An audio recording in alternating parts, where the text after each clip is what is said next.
Car కొనాలనుకుంటున్నారా? అయితే మీరు అడగవలసిన మూడో క్వెషన్ ఏంటంటే సీటింగ్ కెపాసిటీ. ఈ సీటింగ్ కెపాసిటీ ఏం కావాలి? అంటే మీరు 5 సీటర్ కార్ కావాలా? లేకపోతే 7 సీటర్ కార్ కావాలా? అనేది మీరు చూజ్ చేసుకోవాలి. ఆహ్, చాలామంది ఏంటంటే 7 సీటర్ కార్ తీసుకుందాం. ఎందుకంటే మా ఫ్యామిలీ పెద్దది కాబట్టి 7 సీటర్ అయితే బెటర్ అని అనుకోవచ్చు.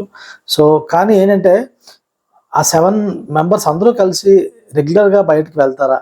లేకపోతే అందరూ ఎక్కువగా 7 సీటర్ ఆ కెపాసిటీని ఫుల్‌గా యూజ్ చేసుకుంటారా అనేది మిమ్మల్ని మీరు క్వెషన్ ఏసుకోవాలి. ఎందుకంటే అలా జస్ట్ ఏదో అప్పుడప్పుడు అందరూ కలిసి వెళ్తాం అనుకున్న దానికి 7 సీటర్‌కి వెళ్ళకుండా 5 సీటర్‌కి వెళ్ళడం బెటర్. ఎందుకంటే 7 సీటర్ కార్ అనుకోండి మీకు ఇనీషియల్ కాస్ట్ ఎక్కువ పడతది.